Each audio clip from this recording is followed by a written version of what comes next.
ಹೇ friends, ಎಲ್ಲರಿಗೂ ನಮಸ್ಕಾರ.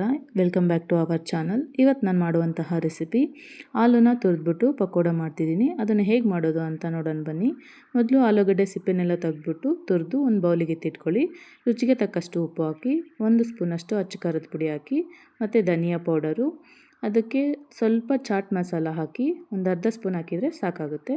1 green chilli ಹಾಕಿ, ನಂತರ ಕರಿಬೇವು, ಸ್ಪೂನಷ್ಟು ಕಾರ್ನ್ಫ್ಲೋರ್ ಹಾಕಿ, ಅದಕ್ಕೆ ನೀರು ಸೇರಿಸೋ ಅವಶ್ಯಕತೆ ಏನೂ ಇಲ್ಲ, ಏಕೆಂದರೆ ಆಲೂಗಡ್ಡೆಯಲ್ಲಿ ತುಂಬ ನೀರಿರುತ್ತೆ, ಅದಕ್ಕಾಗಿ ಬೇಕಾಗಲ್ಲ. ಈಗ 4 ಸ್ಪೂನಷ್ಟು ಮೈದಾ, ಸ್ವಲ್ಪ ಕೊತ್ತಂಬರಿ ಸೊಪ್ಪು ಸೇರಿಸ್ಬಿಟ್ಟು 2 ಸ್ಪೂನಷ್ಟು ಅಕ್ಕಿ ಹಿಟ್ಟು ಹಾಕಿ, ನಂತರ ಚೆನ್ನಾಗಿ ಮಿಕ್ಸ್ ಮಾಡಿ ಅದ್ರಾಗಿರೋ ನೀರಿನಂಶ ಎಲ್ಲ ಎಳ್ಕೊಳೋದು. ಸ್ಟವ್ ಆನ್ ಮಾಡಿ ಒಂದು ಬಾಣಲಿಯಲ್ಲಿ ಎಣ್ಣೆ ಕಾಯಕ್ಕಿಡಿ. ಕಾದ ನಂತರ ಚಿಕ್ಕ ಚಿಕ್ಕ ಉಂಡೆಗಳನ್ನಾಗಿ ಮಾಡಿ ಎಣ್ಣೆ ಒಳಗಡೆ ಹಾಕಿ ಒಂದು 10 ನಿಮಿಷ ಟೈಮ್ ತೊಗೊಳುತ್ತೆ. ನೋಡಿ, ಈಗಾಗಲೇ ಕೆಂಪಗಾಗಿದೆ. ಈಗ ಆಗಿದೆ ನೋಡಿ, ಅದನ್ನು ತೆಗೆದ್ಬಿಟ್ಟು ಒಂದು ಪ್ಲೇಟಲ್ಲಿ ಇಟ್ಕೊಳ್ಳಿ. ಕೆಚಪ್ ಜೊತೆಗೆ ಸರ್ವ್ ಮಾಡಿದರೆ ತುಂಬ ಚೆನ್ನಾಗಿರುತ್ತೆ. ಒಂದು ಸರಿ ತಪ್ಪದೆ ಟ್ರೈ ಮಾಡಿ ಹೇಳಿ ಹೇಗೆ ಬಂತು ಅಂತ.